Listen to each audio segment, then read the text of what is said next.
할렐루야. 오늘 본문 디모데전서 4장 5절을 중심으로 성화라는 제목으로 함께 은혜를 나누기를 원합니다. 성화를 다른 말로 표현하면 거룩입니다. 거룩. 우리가 계속 이 구원의 서정을 살펴보고 있는데, 구원의 순서는 제가 9가지 단계, 구원의 서정이 9가지 단계로 조직신학이 되어 있다고 말씀드렸습니다. 제일 첫 번째, 소명, 중생, 회심, 신앙, 칭의, 수양, 성화, 성도의 견인, 영화, 이런 단계까지 이 구원이 이루어지는 것입니다.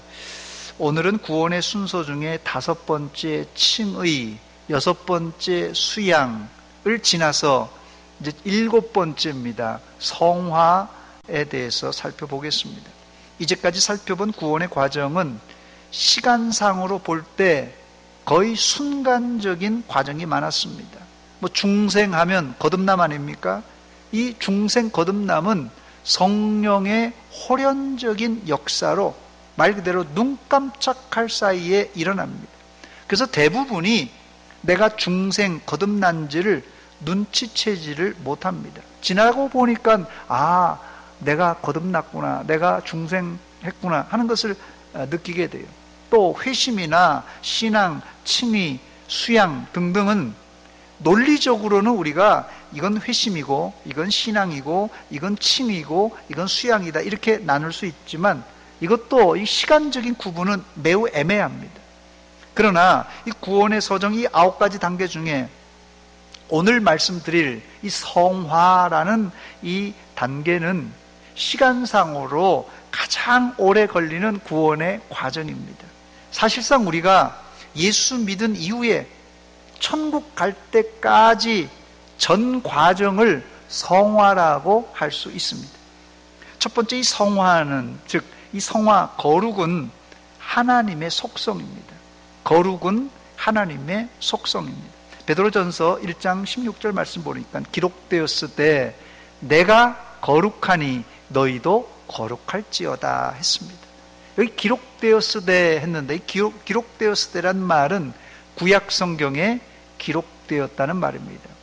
구약의 이 구절이 3번 나오는데 레위기에 나옵니다. 레위기에 3번 나오는데 그 중에 대표 구절이 레위기서 19장 2절입니다. 너는 이스라엘 자손의 온 회중에게 말하여 이르라. 너희는 거룩하라. 이는 나 여호와 너희 하나님이 거룩함이니라 그랬습니다. 내가 거룩하니 너희도 거룩하라는 하나님의 명령입니다. 헬라어로 이 거룩이란 단어는 하기오스입니다. 하기오스 하면 여러분들이 좀 어디 많이 들어본 것 같지 않아요? 애기 용품 중에 하기스라고 있지 않습니까? 아마도 이 하기스가 하기오스, 이 거룩, 깨끗하다는 그런 의미라서 아마 거기서 가져온 단어가 아닌가, 제가 한번 추측해 보는 겁니다. 이 하기오스란 말이 헬라어로 거룩이란 뜻입니다. 특별히 하나님을 위해서 구별하다, 구분하다 그런 뜻입니다. 이 성도를 풀었으면 성도가 뭡니까? 한문으로 성도, 거룩할 성도예요. 그 거룩한 물이라는 뜻입니다. 성도란. 즉 성도란 세상 사람들과, 거룩이 뭐라고 해요? 아까요? 구별하다, 구분하다 그랬거든요. 세상 사람들과는 구별된 사람, 구분된 사람이란 이런 뜻입니다. 성도는. 앞서 레위기서 19장 2절에도 말씀드렸듯이 이 거룩, 성화는 하나님의 명령이에요. 그냥 해도 되고 안 해도 되는 게 아니라 명령입니다. 다른 말로 이 거룩의 모델을 멀리서 찾을 것 없이 하나님 자체가 거룩입니다. 즉 거룩, 성화는 하나님 같이 되는 것이에요. 아담과 하와가 선악과를 따먹음으로 하나님 같이 되려고 했는데, 이건 하나님 같이 되려고 하는 것이 아니라 하나님 머리 꼭대기 올라가서 하나님과 견주어 이기려고 했던 교만입니다. 이래서 실패했어요. 그런데 예수님은 이 땅에 오셔서 제2의 아담으로 거룩의 본을 겸손으로 우리에게 보여주셨습니다. 그러면서 너희도 거룩하라 말씀하셨어요. 두 번째, 이 소요리 문답에서 성화를 뭐라고 하는지 살펴보겠습니다. 이 소요리 문답 제35번 거룩하게 하신 것은 무엇인가? 라는 질문의 답변은 이겁니다. 거룩하게 하신 것은 하나님의 값없는 은혜의 역사인데, 이로써 우리가 하나님의 형상을 좇아 온 사람이 새로워짐을 얻고 점점 죄에 대해서는 능히 죽고 의에 대해서는 능히 살게 되는 것이다 라고 이 성화를 정의했습니다. 즉 이 소요리 문답에서 성화란 뜻은 한마디로 요약하자면, 이 성화는 하나님의 값없는 은혜의 역사, 이렇게 전제합니다. 성화는 뭐냐면요, 하나님의 값없는 은혜의 이 역사입니다. 일반적으로 성화는 이 성령의 역사 플러스 인간의 행위, 인간의 노력으로 성화가 된다, 이렇게 말합니다. 그럼에도 불구하고 이 작용하는 같은 작용이라도 성령님과 인간이 같이 합작해서 이렇게 하더라도, 여러분, 성령님과 우리가 합작을 한다고 해도, 같은 작용을 하더라도 먼저 이 성령의 끊임없는 감동과 감화의 역사에다가, 거기에다가 인간의 선한 행위가 가미될 때 비로소 우리가 점점 더 예수님을 닮아가는 거룩에 이르게 되는 것입니다. 그래서 성화도 우리가 힘쓰고 애써야 되지만 전제가 있어요. 하나님의 선행적 은혜의 역사로 이루어지기 때문에 이걸 뭐라고요? 하나님의 값없는 은혜라, 이렇게 표현했던 것입니다. 데살로니가 후서 2장 13절에 보니까, 주께서 사랑하시는 형제들아, 우리가 항상 너희에 관하여 마땅히 하나님께 감사할 것은, 하나님이 처음부터 너희를 택하사 성령의 거룩하게 하심과 진리를 믿음으로 구원을 받게 하셨다 말하고 있습니다. 여기 보면 하나님이 처음부터 너희를 택하사 성령으로 거룩하게 하셨다고 말합니다. 그런데 여기서 말하는 이 성령님의 거룩하게 하심을 대요리 문답에서 찾아보니까 뭐라고 표현하냐면, 강력한 성령의 역사를 통하여. 성령의 역사, 이 소요리 문답에는 그냥 성령의 역사라고 되어 있는데, 이 대요리 문답에는 강력한 성령의 역사를 통하여라고 표현합니다. 성도가 거룩해지려면 순순하게 거룩해지는 게 아닙니다, 여러분. 내가 거룩해져야지 해서 뚝딱 거룩해지는 게 아니라, 이 거룩해지려면 이 방해물이 너무 많아요. 외부의 방해물, 내부의 방해물, 이 내부와 외부의 강력한 저항이 기다리고 있어요. 그래서 거룩은요, 쉽게 안 됩니다. 그래서 성령님의 어떤 역사요? 강력한 역사가 아니면 누구도 거룩하게 될 수 없다는 뜻입니다. 외부의 방해라고 하면 어떤 방해겠어요? 사탄의 역사와 방해입니다. 우리가 거룩하게 되는 거, 이 사탄이 제일 배 아파요. 그래서 우리가 거룩하게 되려면 바깥에서 사탄이요, 계속 막는 거예요. 이게 외부의 방해입니다. 그 다음 내부의 방해가 뭡니까? 우리의 고집과 딱딱한 마음이에요. 우리의 고집과 딱딱한 마음이 계속해서 이 거룩하게 되려고 하는 성질을 막아섭니다. 이런 외부, 내부의 이 장애물에도 불구하고 어떻게 해요? 성령님의 강력한 역사는 우리를 점점 더 거룩하게 만든다는 것이에요. 할렐루야! 그러므로 거룩하게 되려면 항상 내 힘으로가 아니라 성령님의 도움을 요청해야 됩니다. 성령님, 나를 사탄의 유혹에서 이기게 하시고 내 속에서 방해가 되는 내 정욕을 이기고 거룩하게 하옵소서. 계속해서 성령님께 기도하고 성령에 민감해야지 우리가 거룩할 수 있어요. 두 번째, 이 소요리 문답에서 성화의 목표는 하나님의 형상을 쫓아가는 다른 말로는 예수님을 닮아가는 과정을 성화라고 합니다. 이것을 요리문답에서는 새로워진다 그렇게 표현합니다. 새로워진다. 날마다 새로워진다 되어 있어요. 그러므로 성화에서는 이만하면 됐다 이런 건 없습니다. 성화에는 이만하면 됐지 없어요. 그래서 선줄로 생각하는 자는 넘어질까 조심하라 그랬어요. 내가 교회에서 이 정도면 됐지. 내가 이 정도 기도하고 이 정도 헌금하고 이 정도 봉사하면 됐지. 이거 다 넘어지는 사람이에요. 성화에는 이 정도 하면 됐겠지가 없습니다. 우리의 목표치는 어디까지요? 그리스도의 장성한 분량까지 올라가는 것입니다. 세 번째, 이 소요리 문답에서 강조하는 성화의 특징은 점진적으로 일어나는 과정입니다. 점점 죄에 대하여는 능히 죽고 의에 대하여는 능히 살게 되는 것이다. 이렇게 되어 있는데요. 이 점점이라는 단어는 시간적으로 점진성을 일컫는 말입니다. 사실 우리의 내부엔 뭐가 있다고 그랬어요? 고집과 아집이 있어서 거룩에 강력하게 저항합니다. 그러나 우리가 교회 출석하면서 성령의 역사로 성령께서 우리 마음을 이제 뜨겁게 하심으로 말미암아서 우리가 하나님 앞에 꼼짝없이 손들고 옵니다. 회개하게 되지요. 그러면서 죄를 끊어내요. 성령의 역사는 아무리 강박한 사람도 뜨겁게 역사하면 회개하고 하나님 앞에 굴복하게 되어 있어요. 이 성령님이 능력이 있습니다. 문제는 이 죄라는 놈이요. 죄라는 놈이 한 번 회개했다고 뿌리채 뽑히지 않고 또 살아나고 또 살아난다는 것이에요. 그래서 우리가 겨울철에 어떤 표가 있죠? 꺼진 불도 다시 보자라는 표가 있듯이 죄악의 불이요. 이게 꺼진 듯한데 여기 이 세상에 유혹의 바람이 싹 불어와요. 내가 절대 어린애들이 난 이제 게임 안 하겠어 하는데 옆에 친구가 야 게임하러 가자. 나 이제 술 끊었어 했는데 술 친구가 야 한 잔만 딱 한 잔만 하자.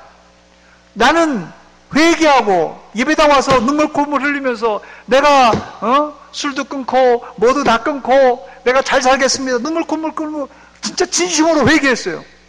그런데 다 죽었는 줄 알았는데 내 죄가 다 죽었는 줄 알았는데 살살살 옆에서 유혹의 바람이 딱 불어오면 나도 모르게 또 넘어지고 또 넘어지는 것이에요. 사실 한 번 회개하고 다 성화된다면 누가 성화 안 되겠습니까? 그렇습니다. 칭의는 순간적으로 일어나요. 그래서 칭의가 맞는 건 내가 하나님의 자녀가 되었다. 이것은 순간적으로 믿음으로 순간적으로 일어나요. 중생도 성령의 호련적인 역사로 순간적으로 우리가 하나님의 백성이 되는 것이에요. 그러나 성화는 어디까지요?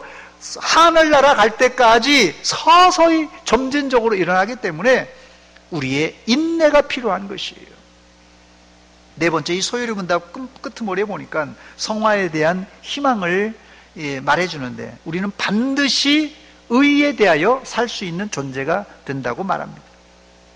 의에 대하여는 능히 살게 되는 것이다. 의에 대하여는 능히 살게 된다는 것이에요. 웨스트민스터 신앙고백서 13장 성화에 관하여 3항에 보니까 이 싸움에 있어서 남아있는 부패가 한때 많이 우세한 것 같으나 우리가 예수 믿고 하나님 백성 됐지만 남아있는 부패가 한때 우세해서 우리를 그냥 다 넘어뜨리는 것 같아요. 그러나 거룩하게 하시는 그리스도의 영으로부터 끊임없이 힘을 공급받음으로 중생한 부분이 이기게 된다 그랬어요. 그러므로 성도들은 은혜 안에서 자라면서 하나님을 두려워함으로 거룩을 온전하게 이룬다 하고 있습니다. 할렐루야! 우리 안에 남아있는 이 부패의 찌꺼기가 여러분 결코 만만치 않습니다. 그러나 우리는 성령의 능력으로 넉넉히 이길 줄 믿습니다. 이 다섯 번째, 이 소요리 문답과 이 웨스트민스터 신앙고백서를 요약하면 성화는 인간 내부에서 일어나요. 성화는 거룩하게 하심이 우리 내부에서 일어나지만 점차 밖으로 드러나게 되어 있습니다. 소요리문답 35번 답을 다시 제가 한번 읽습니다. 거룩하게 하신 것은 하나님의 값없는 은혜의 역사인데 이로써 우리가 하나님의 형상을 좇아 온 사람이 새로워짐을 얻고 점점 죄에 대해서는 능히 죽고 의에 대해서는 능히 살게 되는 것이다 그랬습니다. 즉 성화의 본질은 우리가 하나님을 닮아가는 것인데 우리 내면, 이 인격이 새로워지면서 내면이 일단 새로워지는 것이에요. 그런데 동시에 어떤 변화가 일어나냐면 겉으로도 이 행위의 변화가 일어난다는 것이에요. 그래서 성령의 역사로 거룩하심으로 우리 내면이 새로워지면서 동시에 우리의 행실도 말도 점점 변화가 된다는 것이에요. 그러므로 성화는 마음의 변화만이 아니에요. 행동이 포함된 전 인격적인 변화가 바로 이 성화라고 정의를 내릴 수 있습니다. 세 번째, 이 성화의 방법, 어떻게 거룩하게 되는가 합니다. 웨스트민스터 신앙고백서 13장 성화에 관하여 2항에 보니까 이 성화는 온 사람의, 이게 온 사람이니까 우리 인격 전체를 말하는 것이에요. 온 사람에 이루어지나 이 세상에서는 불완전하다. 즉 사람의 매 부분에 부패의 잔재가 오히려 남아있고 그것으로부터 계속적이며 화해할 수 없는 싸움이 일어나서 육신은 성령에 대항하며 욕구하고 성령은 육신에 대항한다 되어 있어요. 성화란 우리 안에 일어나는 치열한 전투입니다. 평생 싸워도 불안한 존재가 우리라고 말합니다. 평생 싸워도 이기지 못하는 게 우리예요. 이제 뭐 죽을 때 되면은 다 그냥 뭐 성화되겠지. 아니에요. 죽을 때까지 우리가 평생 싸워도 불안한 존재가 우리입니다. 그만큼 이 성화라는 싸움이 만만치 않은 싸움입니다, 여러분. 그 이유는 우리 안에 뭐가 남아있다고요? 부패의 잔재가 아직도 남아있어서 육신의 본성들이 지속적으로 성령에 대항하기 때문에 그래요. 성령에 계속 대항하는 것입니다. 즉 성화는 성령의 감동, 감화, 역사로 이루어지지만 이 인간의 의지도 아주 필요합니다, 여러분. 중요해요. 부정적으로는 우리가 가지고 있는 이 악한 본성들을 버려야 성화를 이룰 수 있고 긍정적으로는 성령의 음성에 순종해야 성화를 이룰 수 있습니다.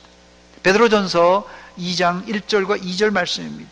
그러므로 모든 악독과 모든 기만과 외식과 시기와 모든 비방하는 말을 버리고 갓난 아기들 같이 순전하고 신령한 젖을 사모하라. 이는 그로 말미암아 너희로 구원에 이르도록 자라게 하려 함이라 그랬습니다. 여기 베드로 사도는 흩어진 나그네 성도들에게 성화를 위하여서 버려야 될 것을 기록하고 있는데 베드로전서 2장 1절에 5가지를 버리라고 했습니다. 악독, 기만, 외식, 시기, 비방하는 말, 이걸 버리라고 했어요. 그래야 성화될 수 있다는 것이. 악독, 기만, 외식, 시기, 비방하는 말, 이거 버리라고 했습니다. 바울 사도도 에베소 교회에 편지하면서 성화하려면 성도가 버릴 것이 있다고 그랬는데요. 에베소 4장 31절입니다. 너희는 모든 악독과 노함과 분냄과 떠드는 것과 비방하는 것을 모든 악의와 함께 버려라 그랬어요. 성화의 삶은 악독, 노함, 분냄, 떠드는 것, 비방하는 것, 악의를 버려야 됩니다.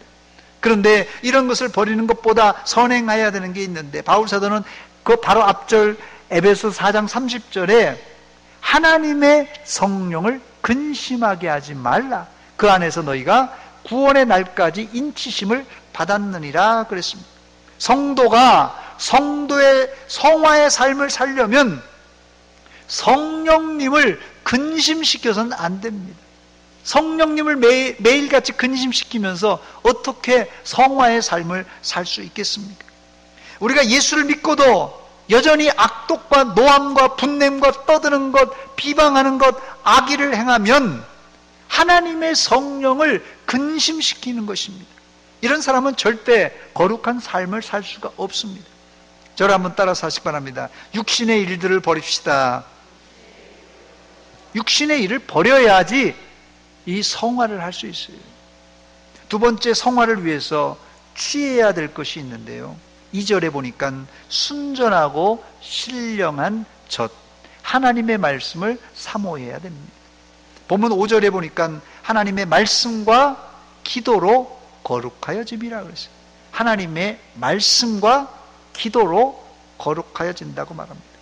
예수님께서도 요한복음 17장 17절에 그들을 진리로 거룩하게 하옵소서, 진리로 그들을 거룩하게 하옵소서, 아버지의 말씀을 진리입니다, 이렇게 말씀하셨어요. 하나님의 말씀을 읽고 듣고 깨닫고 그리고 실천에 옮겨야 우리가 성화에 이를 수 있습니다. 이 성화의 중심은 말씀이에요. 말씀이 기준입니다. 그런데 어떤 분들은 목사님, 말씀을 읽고 말씀을 들어도 도통 알 수가 없습니다 하면서 성경을 아예 덮어버리고 신앙생활하는 사람들이 있는데, 이런 사람들 어떻게 할까요, 여러분? 들어도 잘 모르겠고 읽어도 잘 모르겠고 그래서 그냥 아예 덮어버리고 신앙생활을 한다는데, 어떤 유명한 목사님이 간증을 하시면서 이런 말씀하셨어요. 이 목회 초년생 때 요한계시록을 설교를 하고 싶은데 요한계시록을 읽어도 목사인 자신도 이 요한계시록이 너무 신비하고 깊어서 이해가 안 되는 거예요. 한 번 읽어도 이해가 안 되고 두 번 읽어도 이거 어떻게 해야 되는가 고민 많이 하다가 이 목사님이 이 요한계시록을 깨닫는 방법을 알게 되었는데요.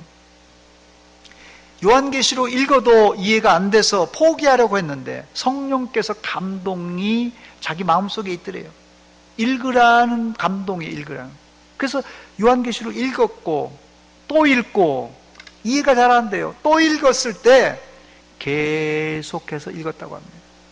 10번, 20번, 아니 100번, 200번, 300번을 읽는데 성령께서 깨닫게 해주시는데, 성령님이 역사하시는데, 이제까지 요한계시록 읽어도 그냥 깜깜했대요. 자기 마음이 요한계시록 읽어도 마음이 깜깜한 거야. 뭔 말인지 도통 알 수 없는데 100번, 200번, 300번을 읽으니까 이 성령께서 조명해 주시는데 환한 빛이 비치면서 그때부터 말씀을 깨닫게 하시는데, 마치 하나님의 말씀이 살아서 움직이는 것 같이 자기의 마음에서 역동적으로 깨우치게 하시고 이해가 되었다는 그런 간증을 들은 적이 있습니다.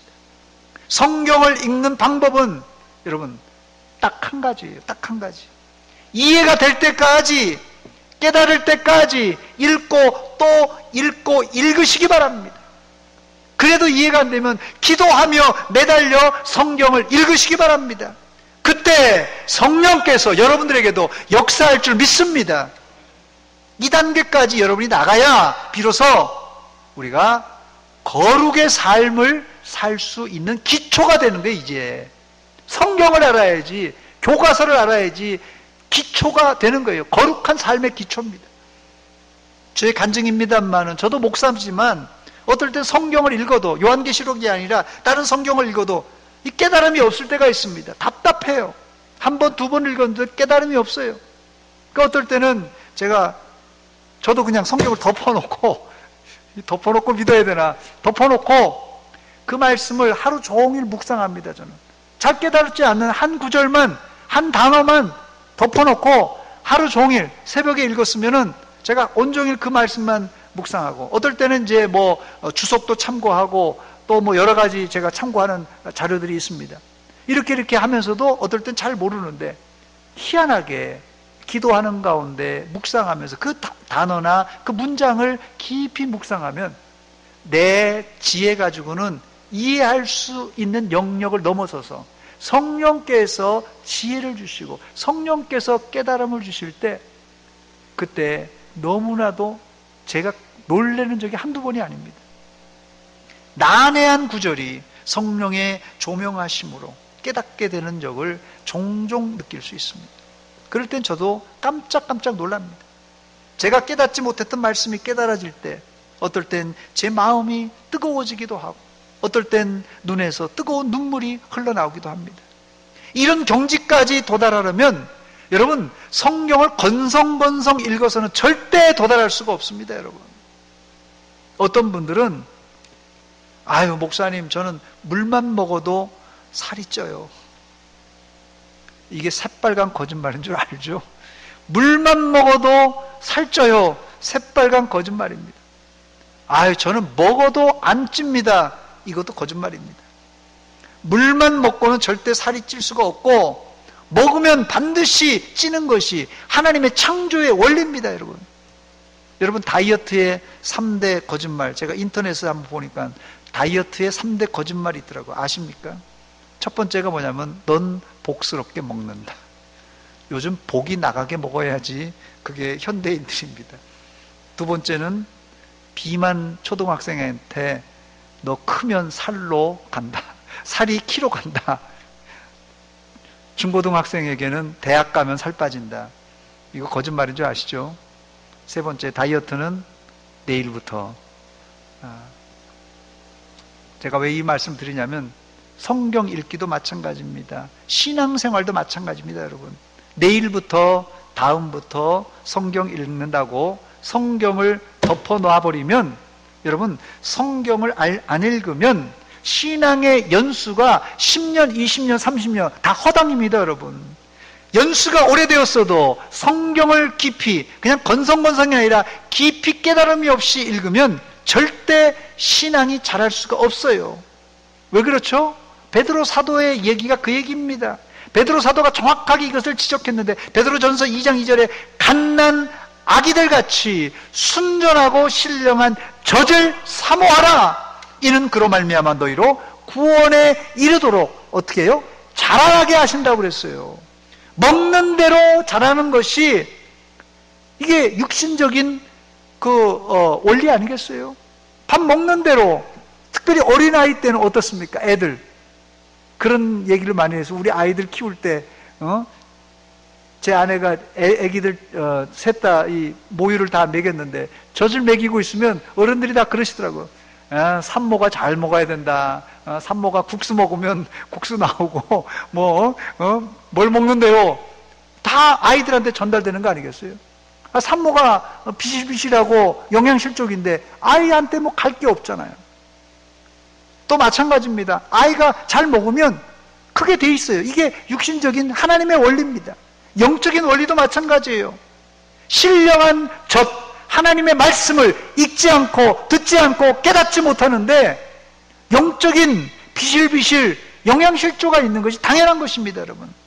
여러분 성화는 그냥 저절로 어떻습니까? 요새는 이제 뭐라고 그러나요? 학년 올라가는 거 이렇게 못 올라가는 게 뭐죠? 이런 유급제도가 없었는데 저희 전 세대만 해도 유급제도가 있었어요. 송경 집사님, 유급제도 있었죠 예전에? 시험 통과 못하면 이게 유급되는 겁니다. 졸업시험도 통과 못하면 졸업 못하는 거예요. 그런데 요새는 그냥 시간만 가면 그냥 가니까 가는 줄 아는데 허당들이 많다는 거예요. 학년이 올라가는데 허당이 많아요. 직분은 올라가는데 허당이 많다는 거예요. 성화는 허접한 것 말고 양질의 말씀이 공급될 때 우리 안에서 왕성하게 일어나는 것이 성화가. 세 번째, 말씀과 덧불어 기도로 성화가 진행되고 완성됩니다. 여러분, 이게 중요해요. 기도로 성화가 진행되고 완성됩니다. 다시 본문 5절입니다. 하나님의 말씀과 뭐로요? 기도로 거룩하여짐이라 그랬어요. 말씀이 거룩하여지는 도구지만 말씀으로만은 한계가 있는데 성화는 성령의 역동적인 역사로 일어나기 때문에 그렇습니다. 김남준 목사님의 이 성화와 기도라는 책이 있습니다. 이 성화와 기도라는 책에서 성화를 이렇게 정의합니다. 성화란 구원받은 죄인을 죄의 부패에서 깨끗하게 하시며 그의 전 본성을 하나님의 형상으로 갱신하여 선한 일을 할 수 있게 하시는 성령님의 은혜롭고 계속적인 작용이다 그랬어요. 저는 이 정의가 굉장히 마음에 와닿는데, 성령님의 은혜롭고 계속적인 이 작용이란 말은 성화는 하나의 상태, 완전한 그런 상태가 아니라 끊임없이 유지, 발전하는 과정이라는 거예요. 점점점 되는 과정이라는 거예요. 하나 땅 돼서 성화됐다는 게 아니라 계속해서 발전하는 과정입니다. 성령님이 우리 안에서 은혜로운 작용을 하시려면, 그래서 반드시 이 기도라는 촉매제가 필요합니다. 또 기도가 필요한 이유는 지속적이고 열렬한 기도는, 이 지속적이고 열렬한 기도는 우리 안에 죄를 죽이는 가장 효과적인 방법입니다. 여러분, 죄를 뭐로 죽이겠어요? 바로 강력한 기도. 이 강력한 기도가 우리 안에 죄를 죽이는 것이에요. 그래서 기도학교에 입학생은 있어도 졸업생은 없다는 말이 있습니다. 예수님도 공생애를 시작하면서 40일 금식 기도로 시작했고, 또 겟세마네 동산에서 땀방울이 핏방울이 되도록 기도하셨고, 또 십자가 도상에서, 십자가 위에서도 마지막까지도 엘리 엘리 라마 사박다니, 나의 하나님 나의 하나님, 기도입니다. 이게 하나님 내 영혼을 받아주시옵소서, 기도입니다. 여러분, 예수님은 죽음 일보 직전까지 하나님께 부르짖으며 기도로 마무리하셨습니다. 그러므로 성화의 삶은 하나님의 말씀과 기도가 함께 버무러져서 갈 때 좌로나 우로나 치우치지 않는 균형 있는 삶을 살 수가 있습니다. 이제 말씀을 정리합니다. 고린도 후서 7장 1절로 마무리하고 싶은데요. 그런즉 사랑하는 자들아, 이 약속을 가진 우리는 하나님을 두려워하는 가운데서 거룩함을 온전히 이루며, 하나님을 두려워하는 가운데서 거룩함을 온전히 이루어 육과 영의 온갖 더러운 것에서 자신을 깨끗하게 하자 그랬습니다. 여기 보니까 우리가 거룩함을 온전히 이루려면 먼저 하나님을 두려워하는 가운데서 거룩함을 온전히 이루는 것을 알 수 있습니다. 성화, 거룩은 늘 하나님 앞에 선 느낌으로, 코람데오입니다. 하나님 앞에 선 느낌으로 하나님을 두려워하는 가운데서 이루어지는 작업이 뭐라고요? 성화요, 거룩입니다. 하나님 앞에 서 있는 사람, 바로 그게 성화의 출발점이에요. 하나님이 안 계시다고 생각하니까 제 멋대로, 제 마음대로, 제 고집대로 하는 것이에요. 그럼에도 불구하고 우리는 늘 넘어지고 쓰러집니다. 그러나 여러분, 걱정할 필요가 없습니다. 하나님이 우리를 도와주신다고 약속하였어요. 오늘 본문을 제가 준비하면서 이 대요리 문답 제 75문에 보니까 거룩하게 하심, 이 성화란 무엇인가라는 답변 중에 마지막 부분이 참 인상적입니다. 성화란 뭐라고 써 있냐면, 거기 보니까 그 은혜들이 고무되고 증가되며 강화되어 그들로 하여금 점점 더 죄에 대하여 죽게 하고 새로운 생명에 대하여 살게 하는 것이다 그랬습니다. 우리가 늘 넘어지고 자빠지지만 성령 하나님은 당신의 은혜로 우리의 믿음을 어떻게 한다고요? 고무시킨다는 말이, 원어 말은, 원래 이 원어는 이 북과 춤입니다. 고무가 한자로 고무가 이 북고자고 이 춤무자입니다. 고무. 그래서 북을 치고 춤을 춘다는 거예요. 고무시키는 것은 우리를 격려해 주는 거예요. 뭐 북치면서 춤추면서 잘한다 잘한다 잘한다.